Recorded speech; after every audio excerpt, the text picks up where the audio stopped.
आज के डिजिटल और तकनीकी समय में हम घर बैठे लगभग हर काम कर सकते हैं, चाहे वो शॉपिंग हो, खाना ऑर्डर करना हो या किसी जानकारी के लिए कहीं जाना हो। स्मार्टफोन और इंटरनेट की मदद से ये सब बेहद आसान हो गया है, लेकिन कुछ काम आज भी ऐसे हैं जिनके लिए हमें फिजिकली बैंक की शाखा में जाना पड़ता है। खासकर अगर आपके कोई पैसा जमा कराना है, दस्तावेज सत्यापन कराना है, नया खाता खुलवाना है या किसी कस्टमर केयर से बात करनी है तो बैंक जाने की जरूरत होती है।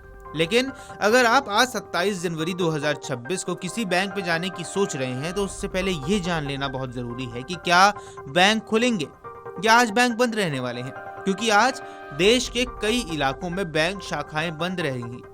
इस वीडियो में हम आपको विस्तार से बताएंगे कि आज बैंक क्यों बंद है, कहां बंद है, कौन कौन से बैंक प्रभावित हैं और क्या ऑनलाइन सेवाएं भी प्रभावित होंगी। सबसे पहले आ जाते हैं सीधे सवाल पर कि क्या आज बैंक बंद है या खुले, जिसका जवाब है कि आज 27 जनवरी 2026 को देश के कई हिस्सों में बैंक बंद रहेंगे। हालांकि रिजर्व बैंक ऑफ इंडिया यानी कि आरबीआई की इस तारीख को किसी भी बैंकिंग छुट्टी का आधिकारिक नोटिस जारी नहीं किया गया है, लेकिन बैंक यूनियनों ने आज 27 जनवरी को राष्ट्रव्यापी हड़ताल का ऐलान किया है।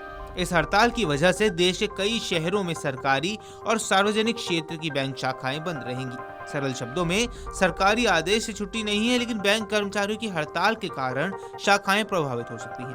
आज की हड़ताल का मुख्य असर उन बैंकों पर पड़ेगा जिन्हें सरकारी बैंक और पब्लिक सेक्टर बैंक शामिल है। इनमें प्रमुख तौर पर state bank of India, Punjab national bank, bank of Baroda, bank of India, Canara bank, Indian bank और कई अन्य सरकारी क्षेत्र की बैंक शाखाएं हैं। इन बैंक की शाखाएं खासकर शहरी और ग्रामीण दोनों क्षेत्रों में आज बंद रह सकती हैं। कुछ स्थानों पर तो सुबह से ही शाखाएं पूरी तरह बंद पाई गई हैं। ऐसे में यह समझना जरूरी है कि आखिर हड़ताल क्यों हो रही है। दरअसल आज बैंक शाखाओं में बंद रह जाने का मुख्य कारण है बैंक यूनियनों द्वारा बुलाए गए हड़ताल और विरोध का आंदोलन।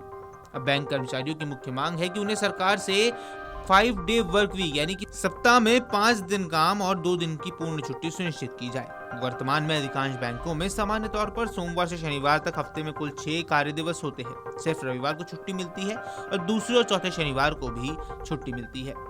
बैंक यूनियनों का कहना है कि सप्ताह में 6 दिन काम करना कर्मचारियों के लिए थकावट और असुविधाजनक है, इसलिए उन्हें 5 डेज वर्क वीक की व्यवस्था दी जानी चाहिए। इसी मांग को लेकर आज देश भर में बैंक यूनियनों ने हड़ताल का निर्णय लिया है। तो ऐसे में सवाल उठता है कि क्या सभी शाखाएं बंद है? तो नहीं, इस हड़ताल का असर सभी शाखाओं पर समान रूप से नहीं पड़ेगा।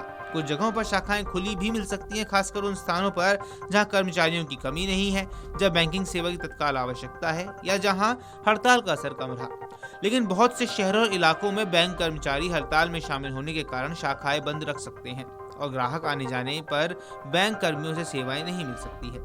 इसलिए अगर आप बैंक जाने की सोच रहे हैं तो बिना पुष्टि के जाकर समय बर्बाद न करें। पहले बैंक से या स्थानीय शाखा से जरूर पता कर लें कि आज बैंक खुले हैं या बंद है। ऐसे में सवाल उठता है कि क्या ऑनलाइन बैंकिंग सेवाएं भी प्रभावित हुई है? तो यहाँ इस बात की राहत है कि आज हड़ताल के बावजूद बैंकिंग की ऑनलाइन सुविधा सामान्य रूप से उपलब्ध रहेंगी, यानी कि यूपीआई लेन देन, mobile banking app, internet banking, NEFT, IMPS, RTGS transactions, ATM सेवाएं, ये सभी सेवाएं पहले की तरह काम करेंगी, क्योंकि इन सेवाओं को शाखा कर्मियों के बिना भी संचालित किया जा सकता है। तो अगर आप घर बैठे पैसे भेज सकते हैं, बिल भुगतान कर सकते हैं, बैंक बैलेंस चेक कर सकते हैं, फंड ट्रांसफर कर सकते हैं, यानी सभी डिजिटल ऑप्शंस उपलब्ध हैं। अगर बैंक शाखा बंद है तब भी आप डिजिटल बैंकिंग के जरिए अपना काम पूरा कर सकते हैं। Video desk amarujala.com। अगर आप ये वीडियो YouTube पर देख रहे हैं तो हमारे चैनल को सब्सक्राइब कर बेल आइकन दबाएं और Facebook पर देख रहे हैं तो हमारे पेज को लाइक करें। अगर आप ये वीडियो YouTube पर देख रहे हैं तो हमारे चैनल को सब्सक्राइब कर बेल आइकन दबाएं और Facebook पर देख रहे हैं तो हमारे पेज को लाइक करें।